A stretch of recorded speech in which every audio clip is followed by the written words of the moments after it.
Hey everyone. So today we're going to dive into this really cool idea that kind of flips everything we think we know about intelligence on its head. It's called computational rationality. And it basically says that being good enough isn't just okay, it's actually smarter than being perfect. So how does that work? Let's get into it. Okay, so let's just start with the big question right up front. Why is good enough so often better than perfect? I mean, we're always told, right? Aim for the best, get the optimal solution.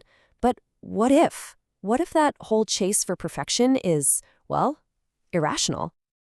To really get why, we've got to start by tearing down a pretty old idea in science, this myth of the perfect thinker. You see, for the longest time, the gold standard for intelligence, in everything from economics to early AI, was this idea of a perfectly rational agent. I want you to picture a brain that's like a supercomputer with unlimited power.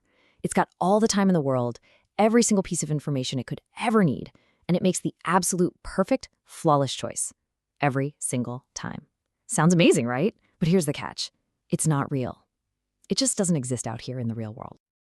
And this really shows you the massive gap between not old theory and our reality.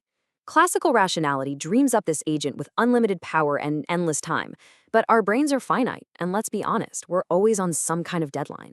It assumes you have perfect information, but we're constantly making decisions with huge gaps in what we know.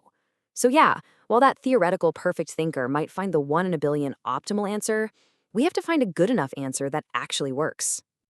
And that brings us to the real heart of the matter, the big reason why perfection is a myth. Thinking itself isn't free. It actually has a cost. The key concept here is a fantastic word, intractability. It basically describes a problem that is just so ridiculously complex that even the fastest supercomputer on the planet couldn't solve it perfectly in a reasonable amount of time, or even an unreasonable amount of time. Think about trying to map every single possible move in a game of chess. The number of possibilities just explodes. But here's the kicker. It turns out most of our real-world decisions, from what to have for dinner to mapping out a business strategy, are intractable in their own unique ways. And because of that, our minds are constantly, and I mean constantly, making trade-offs. We have to balance how much mental effort we're putting in, how precise the answer needs to be, and how much time we actually have. Every decision you make is this little negotiation between all these different pressures. This is why our brains have evolved to be these incredible approximation machines. Instead of trying to do the impossible and calculate the one perfect, optimal path, they use shortcuts, rules of thumb, and all sorts of clever tricks to find a solution that's close enough. So you see, our minds aren't flawed calculators, they're expert approximators. So all of this leads us to a new, much more realistic, and frankly, way more useful way of thinking about intelligence. You could call it a more rational way of being rational. Formally, this idea is called computational rationality, and it's a way of understanding intelligence that doesn't just ignore the fact that thinking takes effort. No, it puts that cost right at the very center of the equation. The goal is to find the decision that gives you the highest expected benefit, or utility, after you've factored in the mental energy it took to get there. It really boils down to this simple but super profound formula. Your goal isn't just to maximize the good stuff you get from a decision. It's to maximize what's left over after you've paid your thinking bill. A choice that gives you a slightly better result but costs a ton of mental effort might actually be a bad decision, according to this model. So to really sum it all up, we're changing how we define smart. Being smart isn't about finding the perfect answer in some fantasy world where you have all the time and power you need. No, being smart is about finding the absolute best answer you can right here, right now, with the resources you actually have. Okay, I know this can still feel a little abstract, so let's use a really powerful analogy to make it crystal clear. I want you to think of your brain as a company's chief financial officer. So just imagine your mind is a big corporation.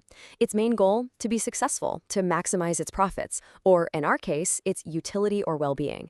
And the process you use to make all your decisions? Well, that's your own personal inner CFO, carefully managing your cognitive budget. So how does the CFO operate? Well, first, the goal is super clear. Maximize profit or utility. Second, the CFO knows that gathering more data and running more analyses isn't free. It costs time and mental energy. Third, and this is the most important step, the CFO is constantly analyzing that trade-off.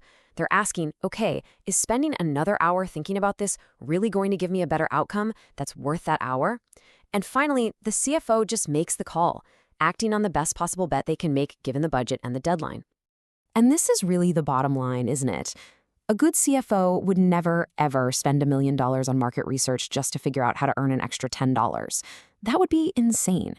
But that's kind of what the old myth of perfection asks our brains to do. Computational rationality is just your brain acting like a really savvy CFO. It invests its limited mental energy where it'll get the best return. So why is this so important? I mean, it's a cool theory about the mind, but the implications are actually huge. This one idea is completely changing and unifying some of the biggest fields in science. What we're seeing is something people are calling a grand reconvergence. For decades, you had scientists studying artificial intelligence, scientists studying the human mind, and scientists studying the physical brain. And they were all kind of working in their own separate worlds. But now, they're all starting to come back together, united by this one core idea. If you picture it, you have artificial intelligence, cognitive science, and neuroscience all starting to meet right in the middle. And what's that idea at the very center, bringing them all together? It's computational rationality. What this gives us, for the first time really, is a shared language. It's a common framework to understand how intelligence actually works, whether that intelligence is happening in the silicon of a computer chip, the abstract processes of our minds, or the neural pathways of a physical brain. It helps us see that all intelligent systems, biological or artificial, are wrestling with the exact same problem: how to make the best decisions you can when you don't have forever to think about it. And that leaves us with a really fascinating thought to chew on. For so long, we've been trying to build AI to be this perfectly, flawlessly logical machine. But what happens when we start building AI based on computational rationality, an AI that has to manage a thinking budget, that has to make trade-offs and use approximations? If we teach our machines to be smart in the same resource-limited way that we are, will they not only become more powerful, but maybe, in a strange way, will they become more human?